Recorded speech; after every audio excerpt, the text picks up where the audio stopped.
आज मी तुम्हाला भक्त प्रल्हाद आणि हिरण्यकश्यपू यांची कथा सांगणार आहे. त्या अगोदर आमच्या सुपर स्टोरी यूट्यूब चॅनलला सबस्क्राईब करा. व्हिडिओ आवडल्यास लाईक करा, शेअर करायला विसरू नका.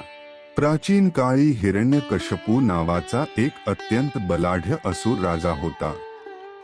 त्याने कठोर तपश्चर्या करून ब्रह्मदेवाकडून अमरत्वासारखे वरदान मिळवले होते. या वरदानानुसार त्याला ना मनुष्य मारू शकतो, ना प्राणी, ना दिवसा, ना रात्री, ना घरात, ना बाहेर, ना जमिनीवर, ना आकाशात, ना कोणत्याही शस्त्राने, ना अस्त्राने. हे वरदान मिळाल्यानंतर त्याचा अहंकार अधिकच वाढला. तो स्वतःलाच देव मानू लागला आणि त्याच्या राज्यातील प्रत्येकाला त्याची पूजा करण्यास भाग पाडू लागला.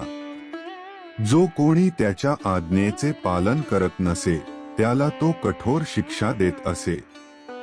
पण त्याचा स्वतःचा मुलगा प्रल्हाद हा श्रीहरी विष्णूचा निस्सीम भक्त होता. लहानपणापासूनच त्याला भगवंताविषयी अपार श्रद्धा होती. तो सप्त नमो भगवते वासुदेवाय या मंत्राचा जप करत असे.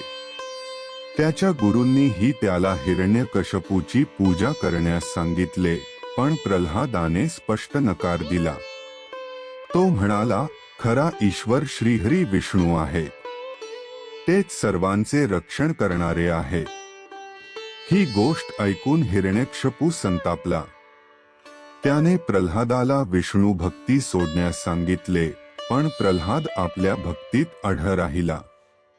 त्यामुळे हिरण्यकश्यपूने त्याला विविध यातनांना सामोरे जाण्यास भाग पाडले. त्याला उंच डोंगरावरून फेकून दिले, पण विष्णूच्या कृपेने तो सुखरूप राहिला.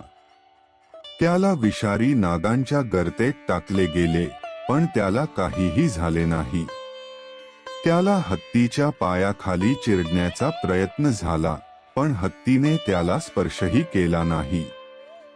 शेवटी त्याला होलिकाच्या मांडीवर बसवून अग्नीत टाकण्यात आले.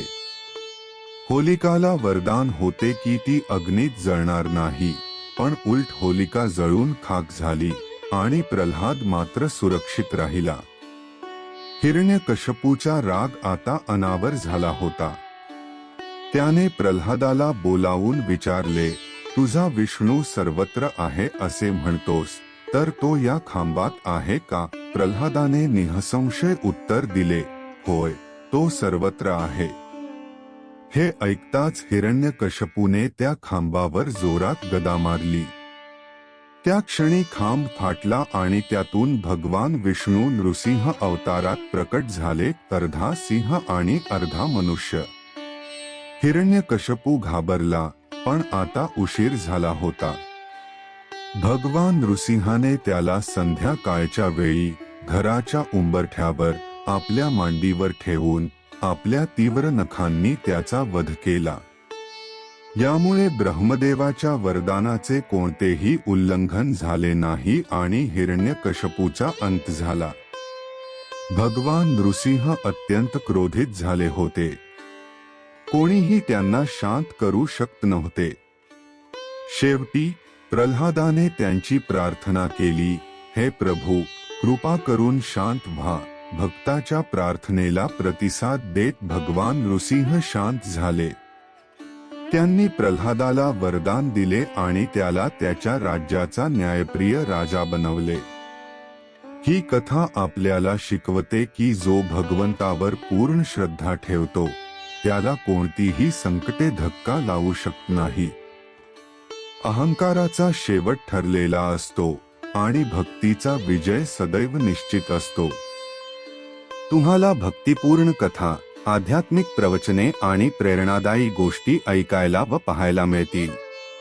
आपल्या प्रेमासाठी आणि समर्थनासाठी आभारी आहोत. सुपर स्टोरी चॅनलला लाईक, शेअर आणि सबस्क्राईब करायला विसरू नका.